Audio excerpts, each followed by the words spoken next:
जय कृष्ण दोस्तों कृष्ण जन्मोत्सव की आप सभी दोस्तों को हार्दिक अभिनंदन है।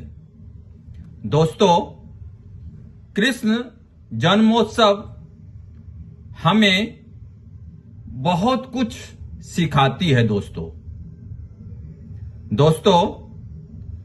कृष्ण जन्मोत्सव हमें अधर्म पर धर्म की विजय सिखाती है। दोस्तों कृष्ण के विषय में मैं एक पंक्ति कहना चाहूंगा। यदु नंद नंदन देवकी वसुदेव नंदन वंदनम मृदु चपल नयनम चंचलम मनमोहन अभिवंदनम। मस्तक मुकुट पर कर मुरली मधुकर मंगलम तन पीत अंबर बैजयंती कंठ कर्णम कुंडलम। दोस्तों, मैं श्री कृष्ण से प्रेरित एक कहानी से आज आप सभी से बात करना चाहूंगा। दोस्तों जब हमें कोई झूठा आरोप लगाए ना, तो हमें कभी विचलित नहीं होना चाहिए। श्री कृष्ण भगवान के गीता में एक कहानी है जिसे मैं आप लोगों के समक्ष प्रस्तुत करना चाहूंगा। हमें अगर कोई झूठा आरोप लगाए तो हमें विचलित ना हो करके धैर्य धारण करना चाहिए। दोस्तों, सत्राजित नाम का एक सूर्य का भक्त रहता था। सूर्य भगवान ने सत्राजित पर प्रसन्न होकर उनको एक मणि भेंट किया।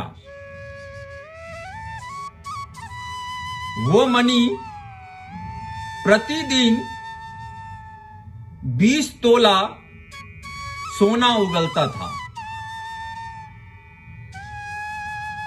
श्री कृष्ण भगवान ने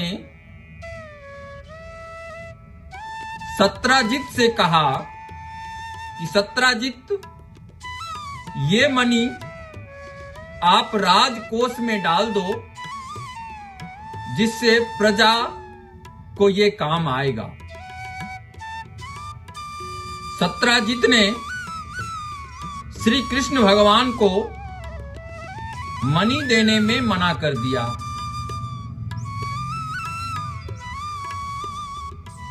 सत्राजित का एक भाई था प्रसेनजित।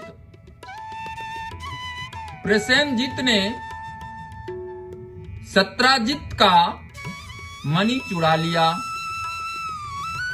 और जंगल में भाग गया। प्रसेनजित मणि को लेकर जब जंगल में जाता है तो प्रसन्नजित को एक शेर खा जाता है और मणि वहीं पर गिर जाता है।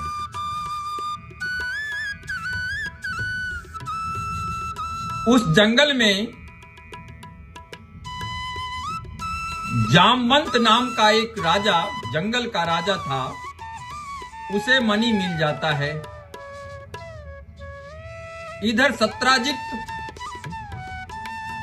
अपने भाई की मृत्यु की खबर सुनकर कृष्ण भगवान पर आरोप लगा देता है कि मैंने तुम्हें ये मणि नहीं दिया, इसी वजह से तुमने मेरे भाई प्रसन्नजित को मार दिया और मणि ले लिया। सत्राजित ने कृष्ण भगवान पर 2 आरोप लगा दिए, एक मणि चोरी का, दूसरा प्रसन्नजित के मृत्यु का। श्री कृष्ण भगवान यहां घबराते नहीं हैं और यहां पर धैर्य धारण करते हैं। दोस्तों, ये आरोप लगने के बाद श्री कृष्ण भगवान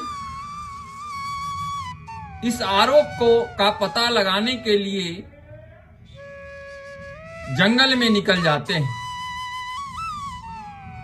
श्री कृष्ण भगवान जब जंगल में निकलते हैं तो श्री कृष्ण भगवान को जंगल में शेर का पग का निशान मिलता है। उस पग के निशान को देखते देखते जब श्री कृष्ण भगवान आगे चलते हैं तो वहां पर कुछ हड्डियां बिखरे हुए मिलते हैं। श्री कृष्ण भगवान को ये समझ में आ गया कि प्रसन्नजीत को शेर ने मार दिया है। श्री कृष्ण भगवान ढूंढते ढूंढते गुफा में जाते हैं। वहां उसे जामवंत मिलते हैं और वहां पर मणि उन्हें दिखते हैं।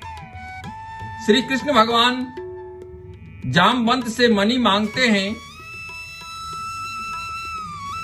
तो जामवंत श्री कृष्ण भगवान को मना कर देते हैं और वहां पर श्री कृष्ण और जामवंत भगवान में युद्ध होती है और जामवंत हार जाते हैं। जामवंत को ये समझ में आ जाता है श्री कृष्ण जो है राम का ही अवतार है और वो उसे मणि दे देता है। मणि लेने के बाद भगवान श्री कृष्ण सत्राजित के पास आते हैं और उसे मणि देते हैं और सारी बात प्रसन्न सत्राजित को बता देते हैं। सत्राजित को अपनी गलती का एहसास हुआ।